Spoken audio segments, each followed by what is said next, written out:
Olá, tudo bem? Como vocês estão? Hoje nós vamos falar de um dos elementos do sistema de transmissão de informação segundo a semiótica. Vamos falar do canal, enfatizando quais são os problemas que surgem quando tentamos encaminhar informações por um canal e quais são as soluções para estes problemas. Na comunicação verbal, por exemplo, quando um professor dirige-se à sua turma na sala de aula, surgem dois problemas. O primeiro é a atenuação. Quando o professor fala, a sua voz vai se atenuando com a distância e é possível que os alunos da última fileira da sala não consigam ouvir a explicação corretamente. O segundo problema é chamado de interferência. Atenuação e interferência. No exemplo da sala de aula, se houver alunos conversando, a voz do professor chegará na última fileira misturada com as conversas dos alunos, o que impedirá ao aluno da última fileira compreender a explicação. O primeiro sistema artificial de comunicações onde estes dois problemas ficaram muito patentes do início foi o telégrafo, desenvolvido por Samuel Morse em 1837. O telégrafo enviava sinais elétricas de dois tipos, longas e curtas, desde um emissor para um receptor. Emissor e receptor contam com o mesmo repertório. Lembra do repertório? Código, tabela de símbolos. Onde as sinais elétricas longas correspondem aos traços e as sinais curtas aos pontos. Antes do telégrafo, a transmissão de uma mensagem de um lado para outro do Oceano Atlântico demorava no mínimo o que demorava a correspondência, ou seja, mais ou menos uns 10 dias. O mesmo navio, na verdade, o mesmo do que um navio em fazer a travessia. A esperança de conseguir transmitir a mesma mensagem em alguns minutos foi o que encorajou o ser humano do século XIX a empreender a colossal aventura de colocar no fundo do mar enormes cabos telegráficos de cobre, cuyo peso total era de umas 3.000 toneladas.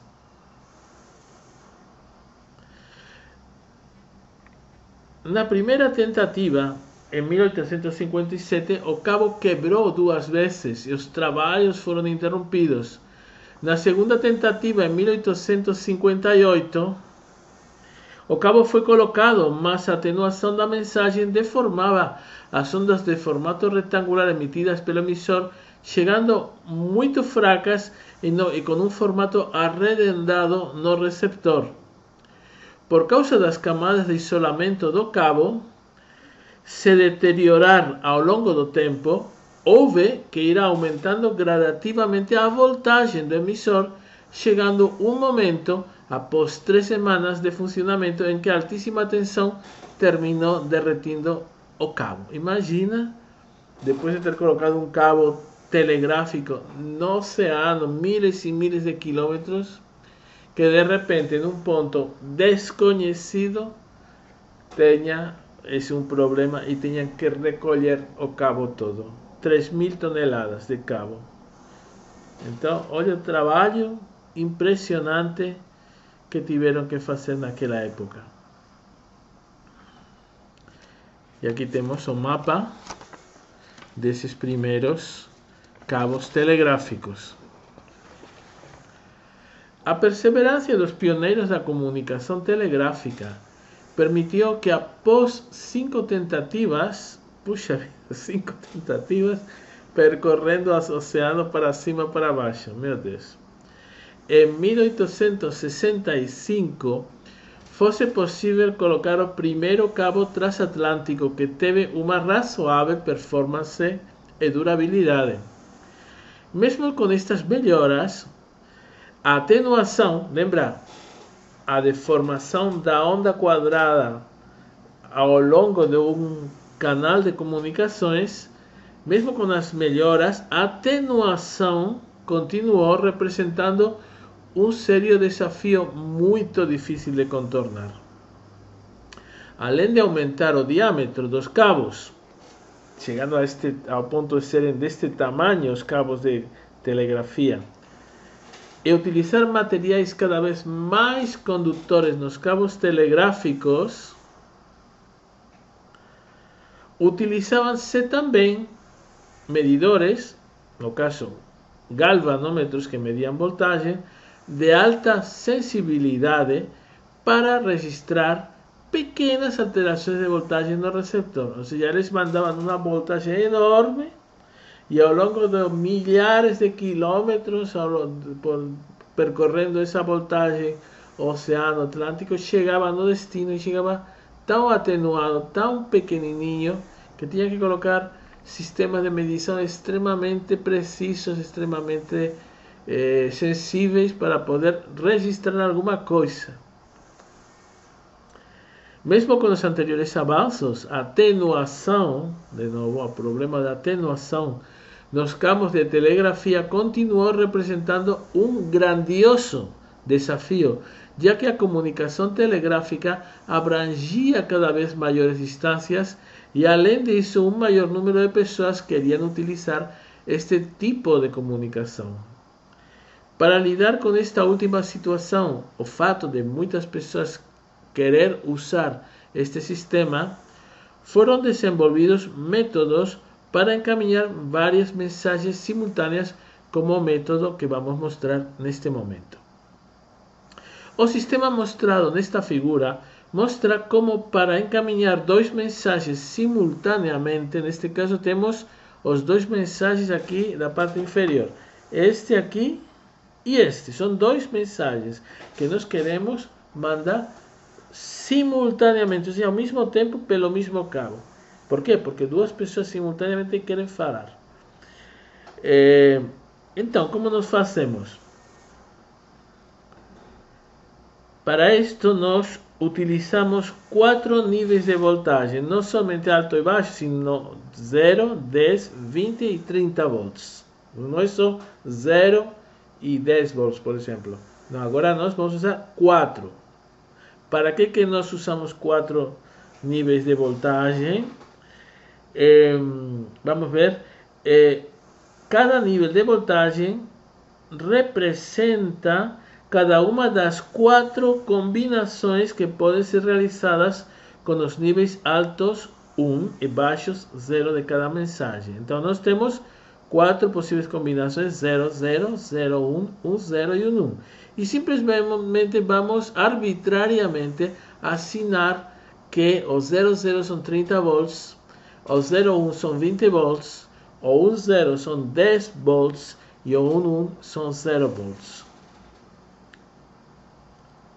Assim, se por exemplo temos um nível baixo 0 na mensagem 1 e um nível alto na mensagem 2, por exemplo aqui 0, 1, uma voltagem de 20 volts, neste caso, né, aqui, será encaminhado pelo cabo de telegrafia. A decodificação da mensagem no receptor acontece da maneira oposta, bem simples. A decodificação consiste em a pessoa olha a tabela e olha a voltagem. E a partir daí, por exemplo, se nós temos 30 volts, já sabemos que 30 volts significa 0, 0. Tá? Então é simplesmente um processo inverso. Vamos deixar vocês dar uma pensadinha e imaginar quantos níveis de voltagem precisaríamos se quisermos encaminhar simultaneamente não 2, mas 3 mensagens. Tá?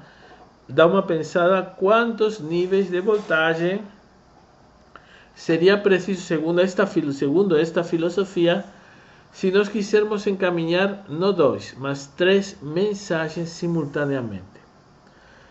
Bom, o encaminhamento de várias mensagens pelas linhas do telégrafo piorou ainda mais o problema da atenuação anteriormente apresentado, até o ponto em que não houve progressos significativos na tecnologia do telégrafo. Imagina, naquela época inicial, hoje nós temos comunicações via internet super fáceis, incrível, mas naquela época, isto aqui foi um enorme desafio que teve as pessoas paradas, esperando, vamos ver em que vai dar, e com esforços absurdos para conseguir os objetivos. Imagina colocar milhares e milhares de metros de cabo deste grossor, tá? No fundo do oceano. O investimento que foi aquilo, tá? O trabalho imenso que foi, até a perda de vidas humanas, porque esses cabos eram muito pesados e tinham que ser colocados, transportados. Então realmente complicado. Então vimos que não resolveu muito, não resolveu.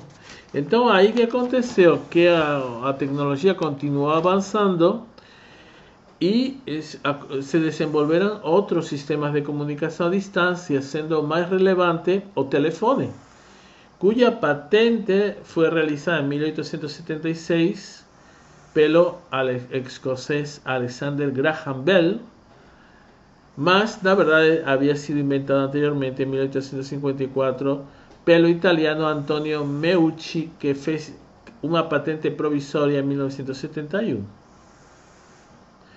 Bom, então vamos ver um pouquinho assim por cima como que funcionou esse primeiro telefone. Como funcionava esse primeiro telefone? Aqui nós temos um esquema básico do funcionamento do telefone de Graham Bell. No microfone do emissor, que seria aqui, este aqui, o som faz vibrar um diafragma. Aqui nós temos esse diafragma, uma membrana, tá? Diafragma de ferro, fala aí, acoplado a um imã permanente, ou seja, está grudado nesse diafragma, nessa membrana que se movimenta com o som, um imã permanente. Esta barra aqui é um imã em formato cilíndrico.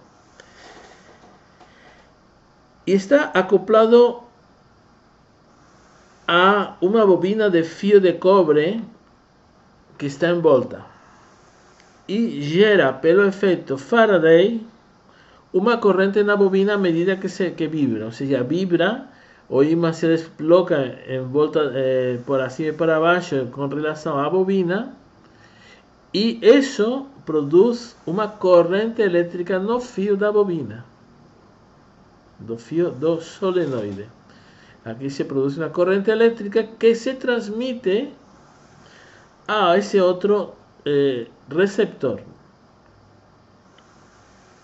Então, do lado do receptor, esta corrente contribui para a oscilação de outro ímã, que é o contrário do efeito Faraday. Aí, anteriormente era assim, produzia-se energia elétrica por conta do movimento do ímã. Aqui não. Aqui o que acontece é que a corrente elétrica vai fazer o ímã se movimentar, tá? E vai se movimentando, vai produzir um movimento na membrana que vai emitir o som. Então, o som passou do emissor para o receptor. Tá? Então, nós temos, esse foi o primeiro esquema do telefone de Bell. E era um telefone completamente analógico. Nós temos aqui um sinal, que é uma curva que vai ao longo do tempo e que vai, é uma curva contínua, uma curva analógica. Não tem nada de digital, logicamente, naquela época. Então, mesmo mudando a tecnologia, mesmo já sendo telefone, os problemas mencionados anteriormente, repetimos, atenuação e interferência, também aconteciam na comunicação telefônica. Ou seja, um som que parecia claro no emissor, ao longo da distância ia se atenuando. Atenuar significa não somente que muda, que fica mais baixinho, mas também que se deforma, de algum modo se desfaz. A pessoa já não escuta bem o que está falando, essa pessoa terminaria interpretando, né? Então, o que se fazia? Colocavam amplificadores no meio do caminho para aumentar a amplitude do sinal, e indutores, que eram outras solenoides ou bobinas, ao longo da linha, também para evitar os efeitos capacitivos que aconteciam na linha. Ao igual que no telégrafo, a grande demanda de linhas telefônicas motivou a desenvolver sistemas para permitir a transmissão de várias mensagens pelo mesmo cabo, igual que no telégrafo. Este objetivo foi conseguido utilizando a chamada modulação por amplitude que nós vamos explicar agora, tá? Mas antes disso, vamos dar uma primeira... estamos falando de modulação por amplitude e você, professor, vocês me podem falar o que é amplitude. Então vamos nos lembrar das características de uma onda, de qualquer onda, que tem uma amplitude, tá? E um período, que é a distância entre dois pontos idênticos da onda, que são sequenciais. Tá? A frequência é dividir pelo período. Então, o período está em segundos, vamos supor que sean 3 segundos, então a frequência es igual a 1 dividido por 3, 0,33 Hz, o sea, 0,33 ciclos por segundo. Ou seja, a frequência é o inverso do período. E tem mais outro conceito que é a fase. Olha, desde o ponto 0 da curva, por exemplo, aqui este pontinho aqui vermelho, né? Estou apontando. Então a curva vai fazendo assim, assim, assim e volta para o ponto idêntico. Aqui, segundo a convenção, se fala que percorreu 360 graus a onda. Então pode ser medido também o comprimento, o período, neste caso, já não em segundos, seria na verdade medido essa distância em graus, que é uma medida realmente que não tem uma dimensão. Então aqui o φ, essa letra grega que nós temos aqui, significa qual é a desfasagem da onda.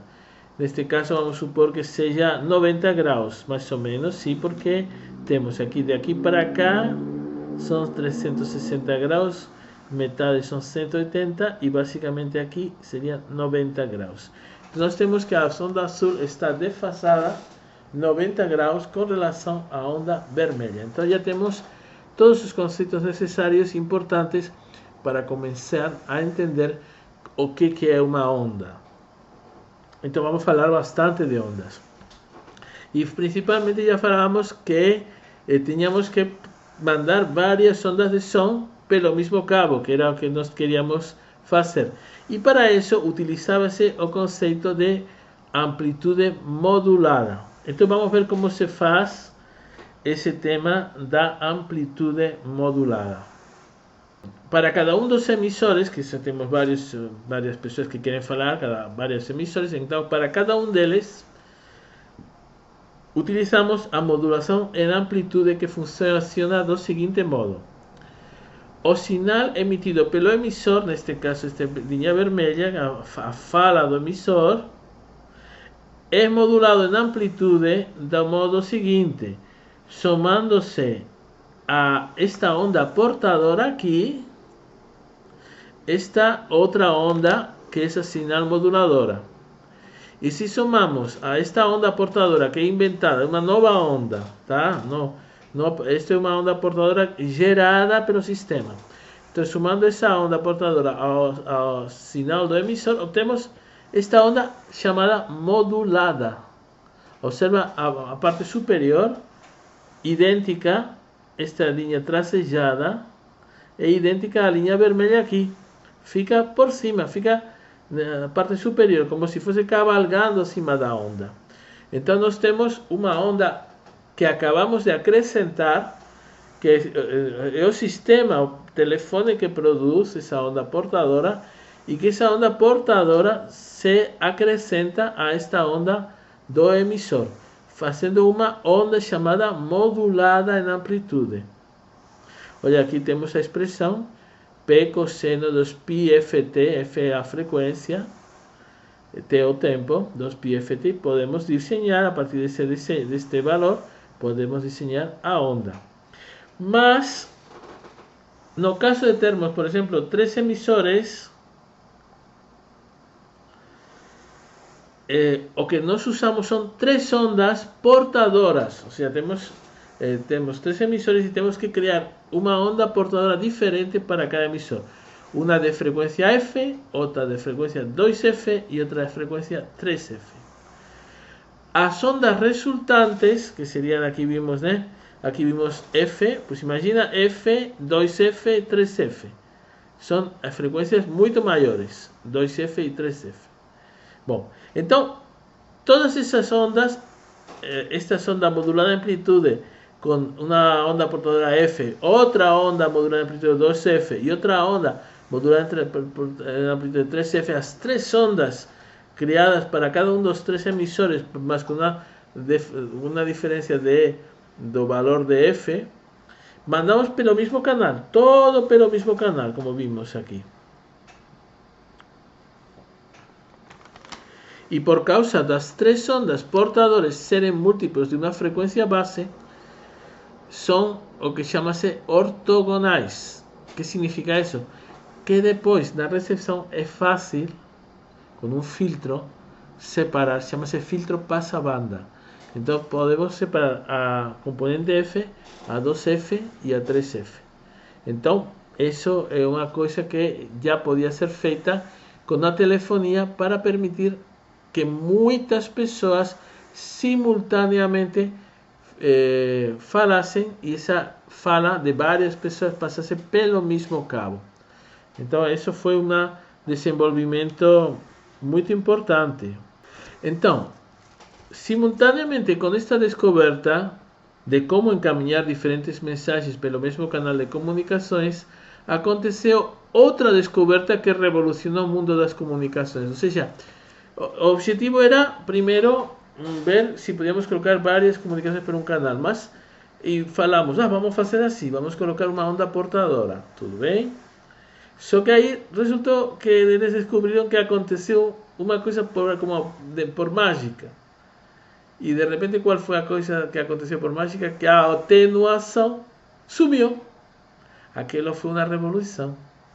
Entonces, porque sabe-se que, en este caso, observó-se que las ondas senoidais, cuando transmitidas por un canal de comunicaciones, no alteran su formato senoidal a lo largo de la distancia. O sea, una onda senoidal no emisor termina siendo senoidal no receptor. No acontece como las ondas cuadradas, que era una onda cuadrada no emisor, termina haciendo una especie de mojinho, ¿no? No receptor. O más pequenininho, no. Entonces, no. Senoidal continúa manteniendo a formato senoidal.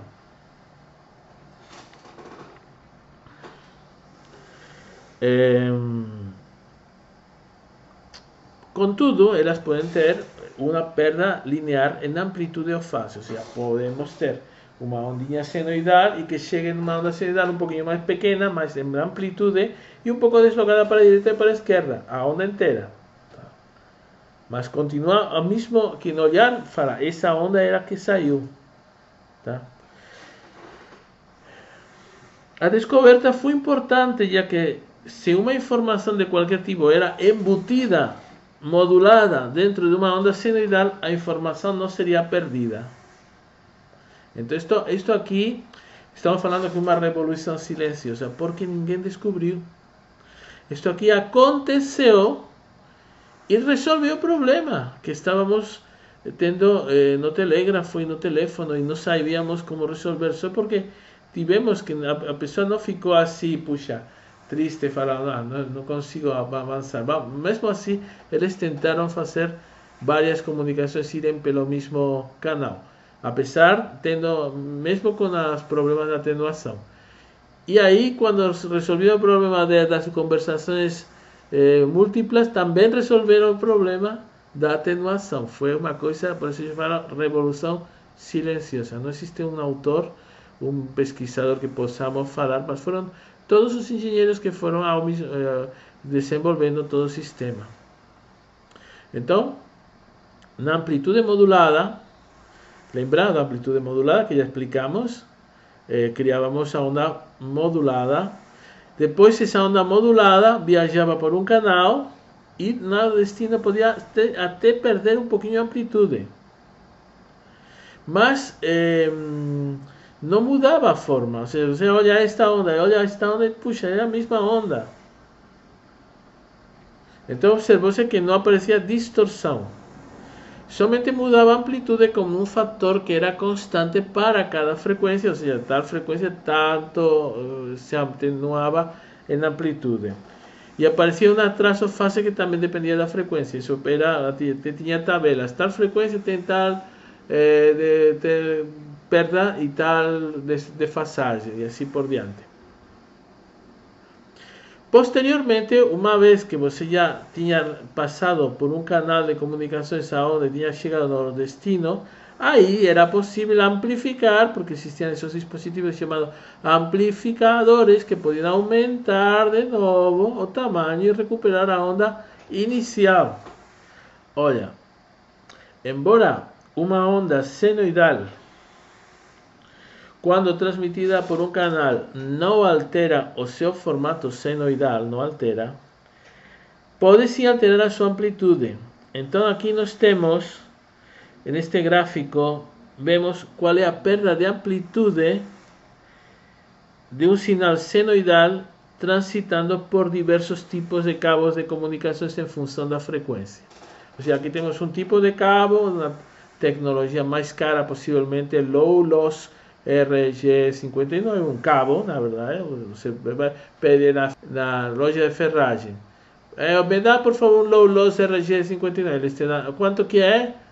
Puxa, muito caro, mas tudo bem, eu compro. Tinha depois outro cabo chamado Media Twist. Aí que acontecia com o cabo low loss RG? Porque não caía a amplitude. Aqui estamos medindo a queda de amplitude em decibels, que é a forma de medir a queda de amplitude. E aqui tinha uma queda pequena, ou seja, a amplitude caía pouco, ou seja, um cabo muito bom.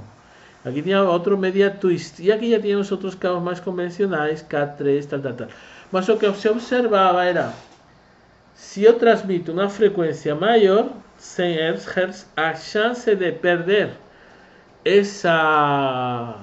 de cair em amplitude é maior. Ou seja, quanto maior a frequência, maior é a perda de amplitude da informação pelo cabo. Entendeu? Ou seja, isso é muito importante. Então, nos cabos de comunicações, observamos um fenômeno que também acontece em outras situações da natureza. Esta questão de amplitude da perda ser maior com frequências maiores não acontece somente nos cabos. Poderíamos dizer que o meio pelo qual o sinal se transmite atua como um filtro passa-baixa, que passa as frequências baixas e vai eliminando as frequências altas. As frequências baixas passam, e as altas são atenuadas. Como vemos aqui, as altas, né? Aqui tem uma atenuação, uma queda, mientras que as frequências baixas continuam parecidas. Isto, que pode parecer uma coisa limitada aos cabos, também acontece na natureza.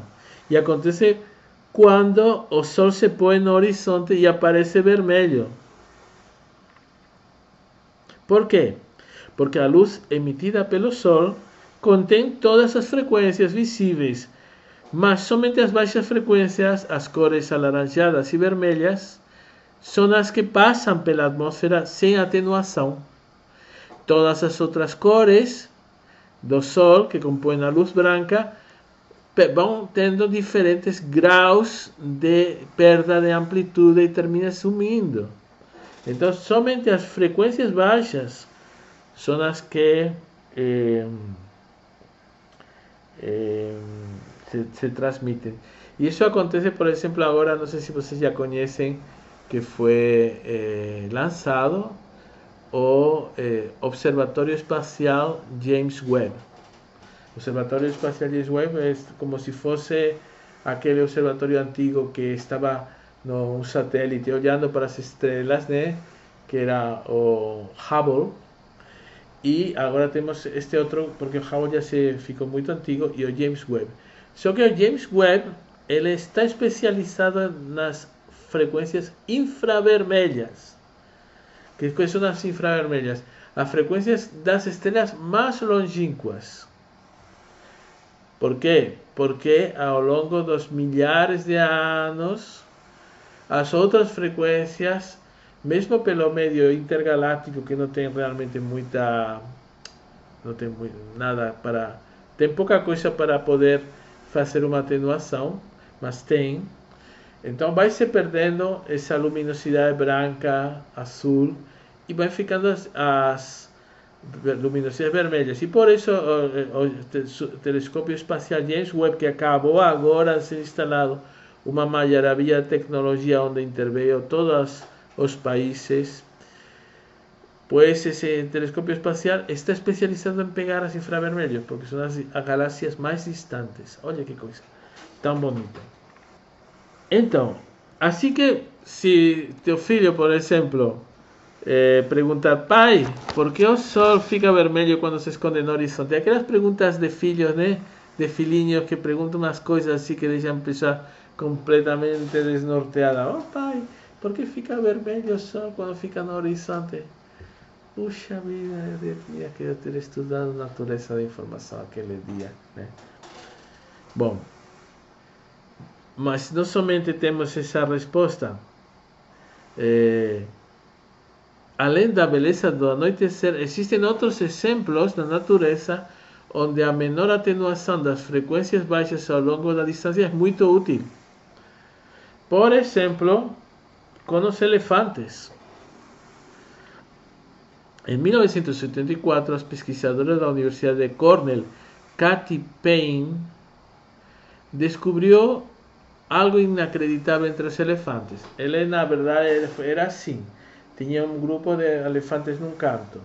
Tinha outro grupo de elefantes a 10 quilômetros. E tinha duas pessoas com walkie-talkie falando entre elas, cada uma delas olhando para os elefantes de cada grupo. E de repente, um deles olhando para os elefantes fala: olha, os meus elefantes aqui começaram a andar. Puxa vida, os meus também. Mas como que foi? Mas como se ficaram todos... e aí pararam, agora pararam. E a mim, 10 quilômetros a distância, os outros elefantes também pararam. Mas como que? Então o que eles fizeram? Eles pensaram: puxa, não é possível. Como que? Isso é telepatia animal? Aí eles levaram umas gravadoras e foram gravando e escutaram uns sons muito graves que quase eram inaudíveis, porque era infrasom. Tá? Não era ultrassom, era infrasom. Então que pegaram a gravadora, gravaram uma coisa que não dava para escutar, mas aí chegando, colocaram na fita muito mais rápida e aí apareceu um som, colocando a fita mais rápida e perceberam que tinha um som emitindo, era o infrasom. Então o que acontece? Lembra, a atenuação das frequências baixas é pequena. Então o que acontece? Podem chegar a distâncias muito altas, a distâncias muito grandes. Então os elefantes conseguem escutar esse infrasom e por isso eles se comunicam. E isso acontece também com as baleias. Depois descobriram que as baleias também faziam isso. Agora, acontece outra coisa distinta já com os morcegos e com os golfinhos, mas também tem a ver com este tema da atenuação.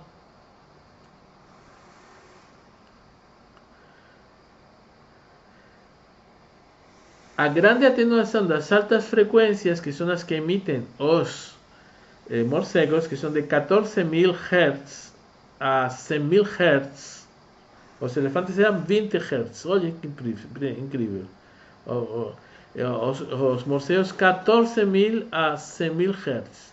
Então o que acontecia? Que as frequências altas que acontecia, já vimos, estudamos, né? Caía, a frequência se atenuava, sumia, ficava cada vez mais fraca. Então eles emitiam uma onda muito de grande amplitude, e a amplitude diminuindo, batia numa parede, e aí ia diminuindo ainda mais. E pela diferença da amplitude inicial e amplitude final, o cérebro de morcego conseguia, somente comparando essas amplitudes, ele conseguia intuir a que distância estava a parede. Incrível. É a ecolocalização animal. E isso se baseia exatamente no efeito de atenuação.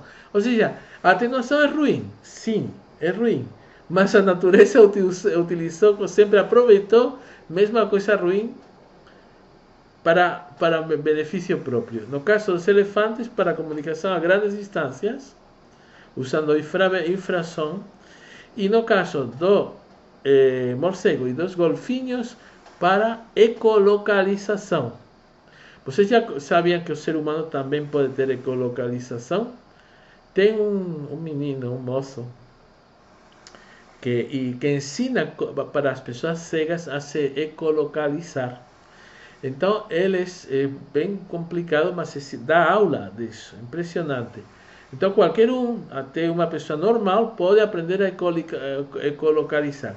Como que se faz? A pessoa emite um som muito agudo. E como que se faz isso? Se faz assim com um barulho da boca que eu não saberia fazer. Algo assim como... Então, com esse som, digamos que contém frequências altas, a pessoa se coloca a distâncias diferentes de uma parede e vai escutando o eco, escutando o som. E no final, termina identificando a qual distância está a parede.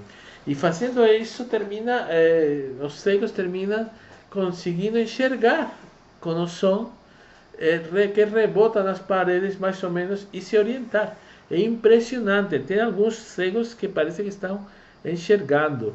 E isso aí deve ser incrível. Por exemplo, uma pessoa que está numa caverna, por exemplo. Eu já fiz espeleologia. E você pensa, puxa vida, se acabar a energia, se acabar a bateria, estamos aqui no meio da profundeza da caverna. Esse é o pânico que tenho. Eu tinha pânico disso, né? Imagina, acabou a energia, acabou a bateria do capacete. O que eu faço? Nada. Você morre lá dentro da caverna, porque está tudo tão escuro que não tem o que fazer. Mas se você tivesse a capacidade de ecolocalização, seria inacreditável. Você poderia caminhar pelas cavernas como quem caminha claro, com muito cuidado, né? Porque não tem como fazer um mapa perfeito e poder sempre encontrar um buraco no chão e não visualizar nada. Mas existe essa possibilidade, não sei se alguém já fez. A ecolocalização é uma coisa que dá para aprender.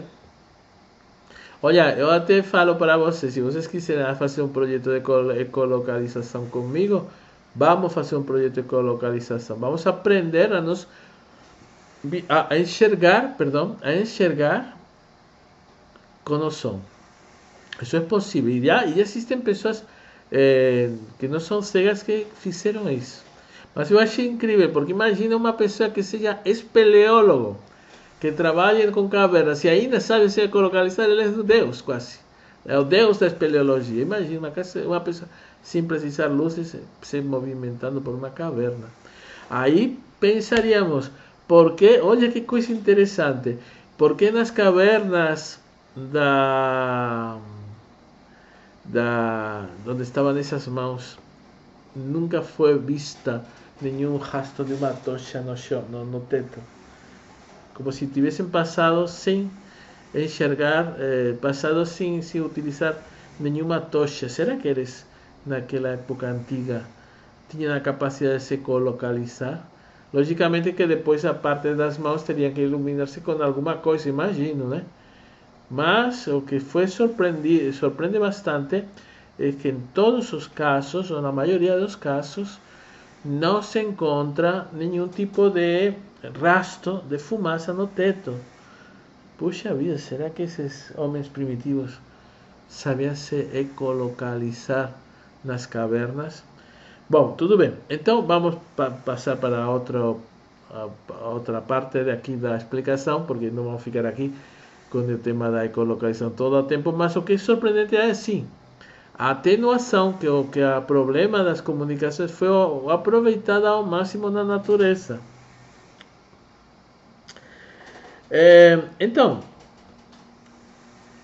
como foi mencionado anteriormente, aqui temos uma onda Qualquer, por exemplo, uma onda de som pode ser combinada com uma senoidal para, desse modo, usufruir das ondas senoidais que consistem no alterar o seu formato senoidal quando transmitidas por um canal, mantendo assim a frequência. Então nós temos aqui, neste caso, uma amplitude modulada, passamos por um canal, não modifica, digamos, o perfil da onda, e pode ser amplificada e recuperada. Então é uma coisa incrível que nós sabemos já que acontece. E vimos que isso acontecia com a amplitude modulada. Aqui temos o sinal, né?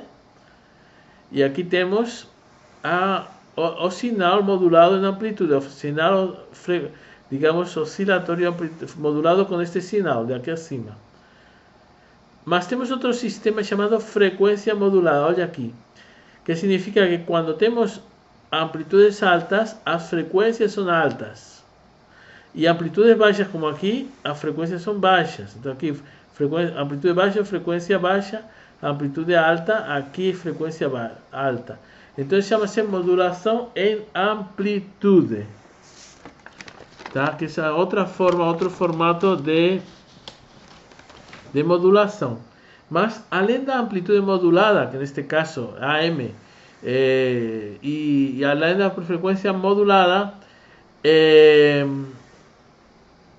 temos outro método de modulação semelhante que chama-se PDM, Pulse Density Modulation. Se parece muito ao PDM à frequência modulada, só que aqui, por exemplo, temos oscilações e aqui temos como se fossem linhas, como se fossem, na verdade, dígitos binários, bits, pá, pá, pá, pá.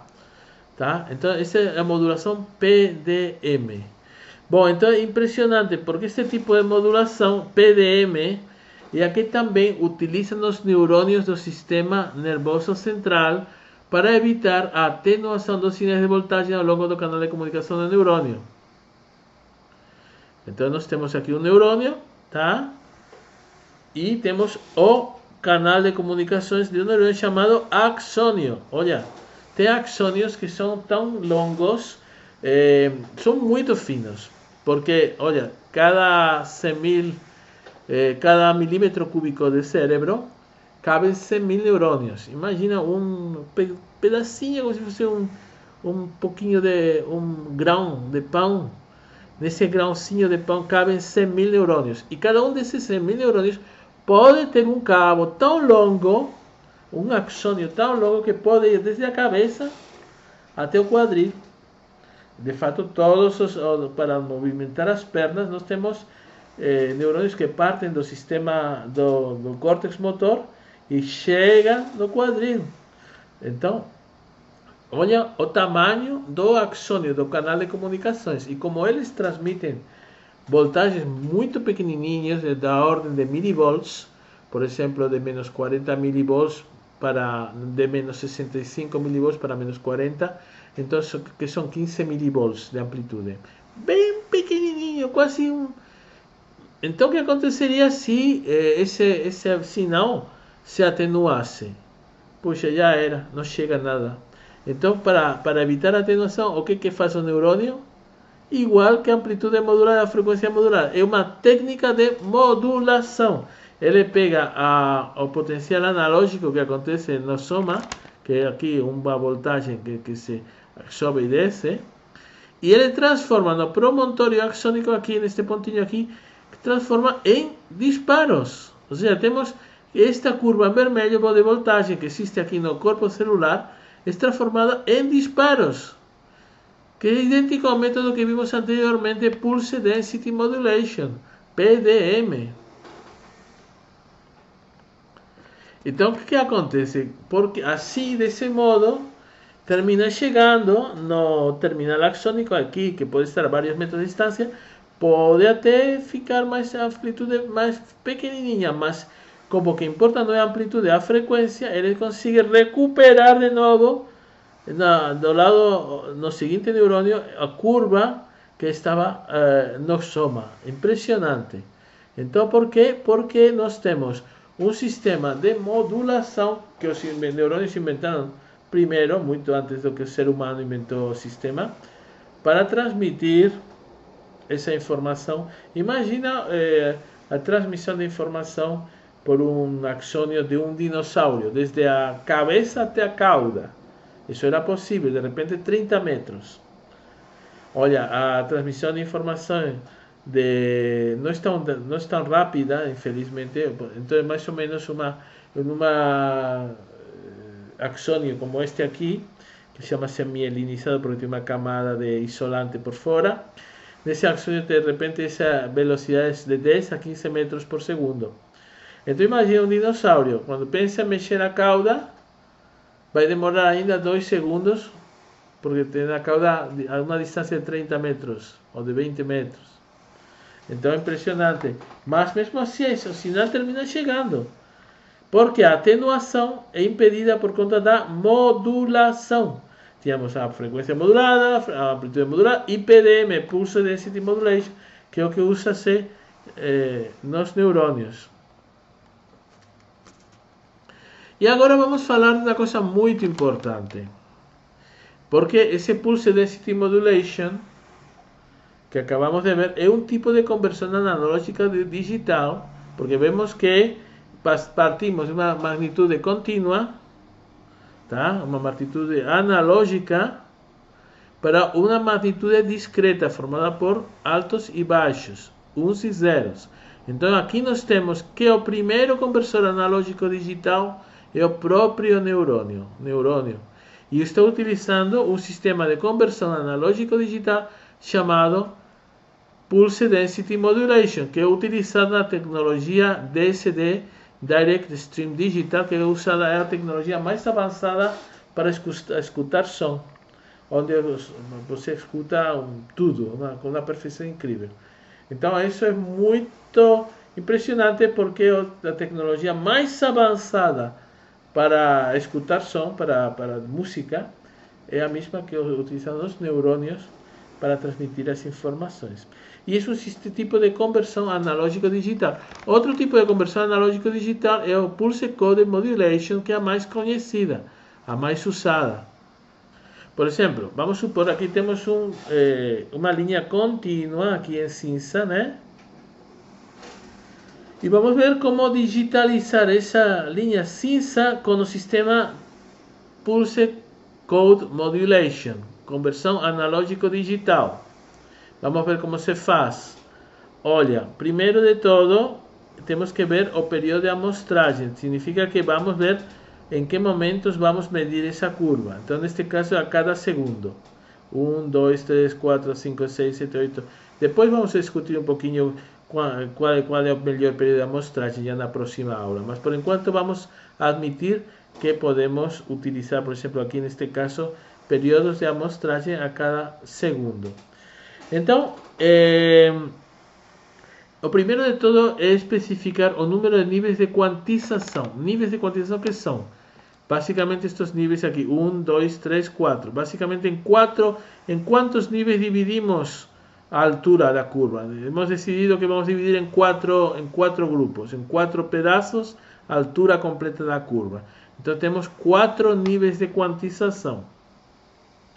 Então vamos etiquetar cada um destes níveis, aqui neste caso, utilizando o sistema binário, de menor para maior, começando em 0, 0, nível inferior, depois 0, 1, que seria o 1, 1, 0, que seria 2, e 1, 1, que seria o 3.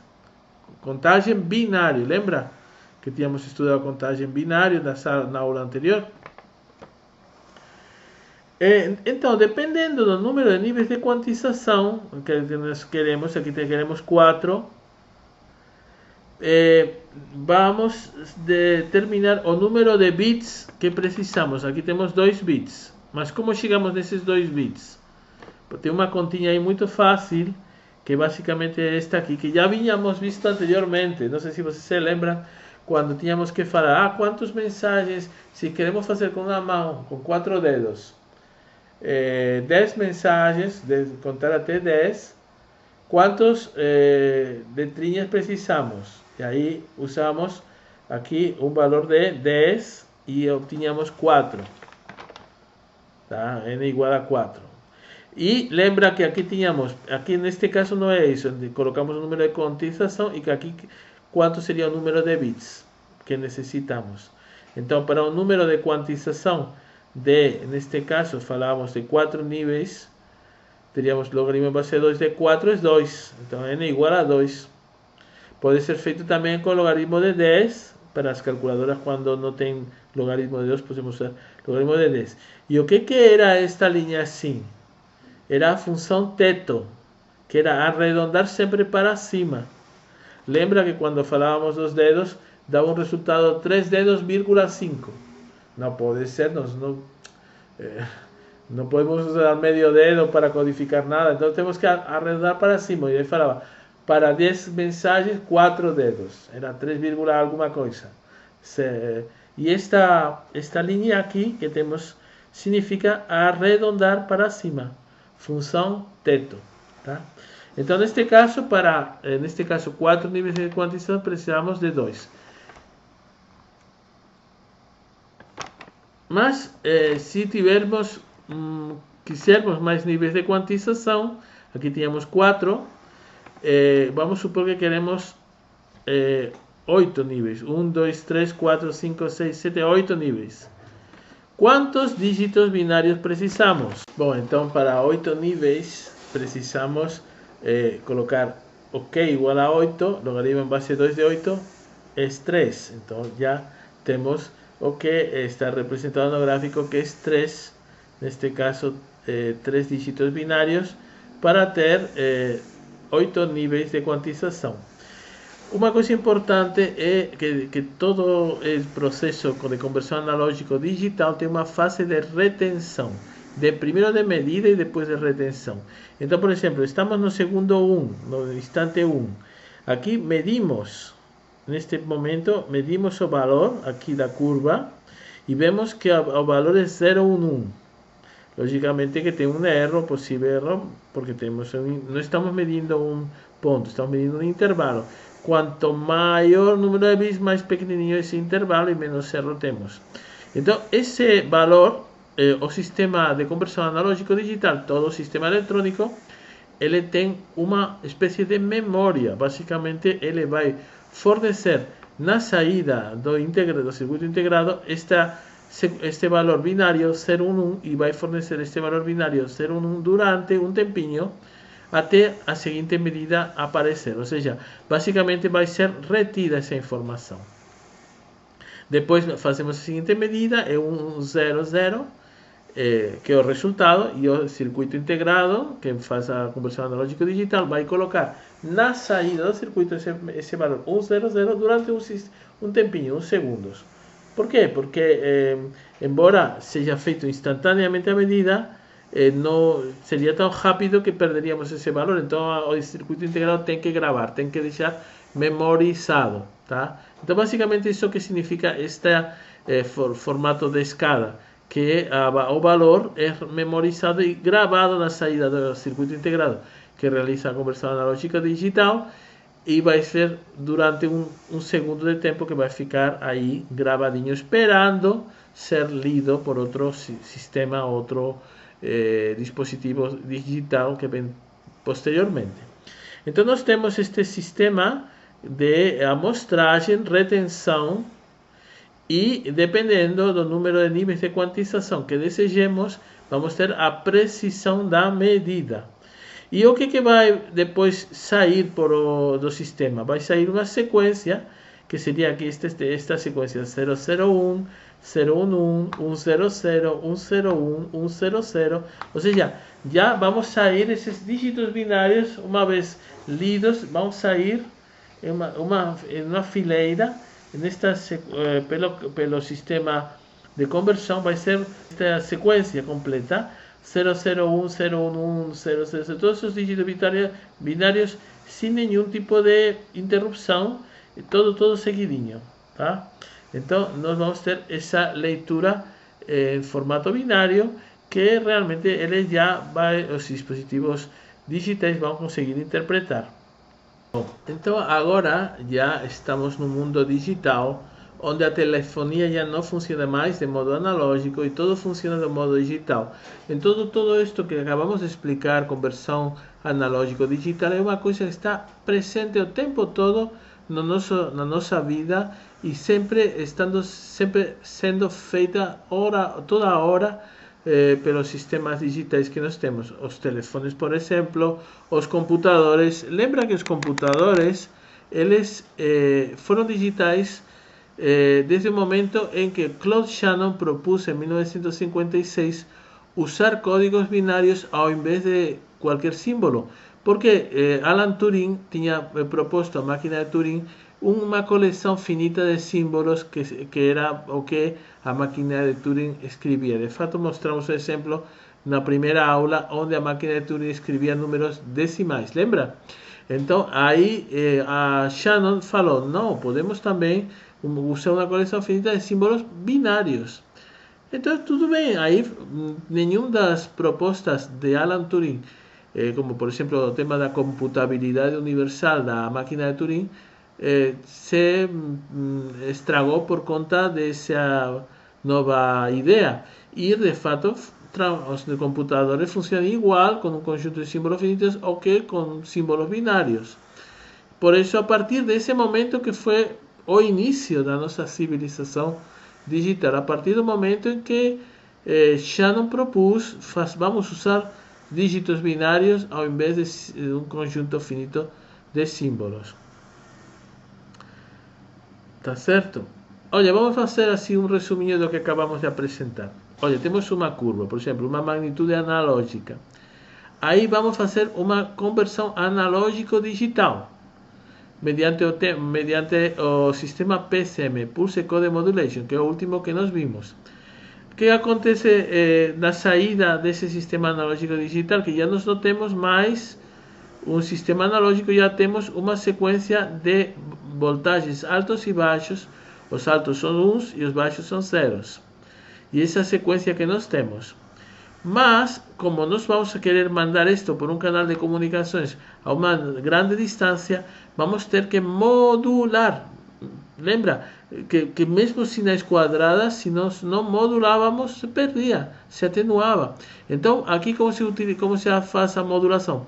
Pelo sistema FSK, que é Frequency Shift Keying. Frequency Shift Keying. Então, neste caso, o 1 significa uma frequência alta e o 0 uma frequência baixa. Tudo bem? Então, essa frequência alta e baixa passa pelo sistema de transmissão, um cabo longo. Na chegada a uma grande distância, o que acontece pode ser que tenha perdido um pouquinho de amplitude, tá? Talvez por conta do que já explicamos, as frequências altas perdem mais do que as frequências baixas, então seria um pouquinho mais perda pelas frequências altas do que pelas baixas. Mas como o que interessa não é a amplitude, é o sistema de demodulação. Ele reconhece depois que isto equivaleria a 1 e isto equivaleria a um 0 e volta a colocar o sinal digital aqui. Depois passamos com um codificador que é o contrário do analógico digital. Neste caso seria um digital analógico e já temos recuperada a nossa onda. Ou seja, nós temos aqui uma pessoa falando no emissor, acontece todo um processo de digitalização. O encaminhamento é feito utilizando um processo de modulação chamado FSK. Existe uma demodulação no receptor, um processo digital analógico, e aí estamos escutando o que a pessoa está falando do outro lado. Então nós temos que basicamente agora já temos todo o processo mais funcionando de modo digital. E vimos que existia outro modo de conversão analógico-digital, que era Pulse Density Modulation. A vantagem do Pulse Density Modulation é que não precisamos fazer este processo de modulação, porque já os pulsos já passam e ficam, já são pulsos que estão em frequência.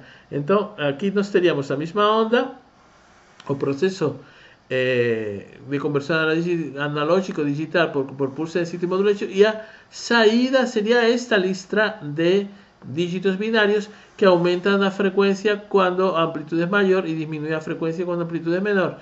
Mas isto aqui pelo cabo, não vai se atenuar, igual que acontecia com as ondas senoidais, e vai chegar no destino, talvez com um pouquinho de perda de amplitude, mas a frequência vai se manter, e aí, num processo de codificação digital analógica, ou do mesmo tipo PDM, recuperamos o sinal, tá? Então, é incrível porque isto aqui é o que acontece exatamente nos neurônios do cérebro. E também existem os sistemas mais sofisticados de transmissão de informação. Tá bom? Bom, então vamos terminar por aqui. Já foi muita informação. O que mais importante desta aula é a coisa seguinte. É assim. A atenuação, que era o grande problema, resolveu-se sozinho por conta da modulação, incorporando no sinal do emissor uma frequência, somando essa frequência, codificando frequencialmente esse sinal, aí já era evitado a atenuação e com isso, puxa, se resolveram todos os problemas. O telégrafo já não precisava esse tamanho tão grosso, já podia ser feito coisa mais em conta, puxa, resolveu tudo, somente por esse tema, e isso foi resolvido não porque alguém ficasse pensando muito tempo, sino porque houve a necessidade de fazer várias pessoas falando pela mesma linha e pensando, vamos fazer uma modulação em amplitude. Aí fizeram e deu certo, puxa, deu certo. O mais complicado que era muita gente falando pela linha, deu certo, e o que nós não sabemos fazer quando temos uma única pessoa. Aí aplicaram a mesma filosofia quando era um só sujeito falando e resolveu. Então, puxa, impressionante. Isso não tem um autor, não tem ninguém que falou, alguém descobriu a modulação, que era importante para evitar a atenuação. Ninguém descobriu, foi algo que foi surgindo, tá? Mas isso foi muito importante. E o problema de todo é que os livros não falam muito disso. E tem muitos alunos de engenharia, até de telecomunicações, que têm essa dúvida, mas como que resolvemos a atenuação? Puxa, está aqui resolvido, tá? Bom, isso era o que eu queria contar-vos hoje e bom descanso. Tchau, tchau. Até mais.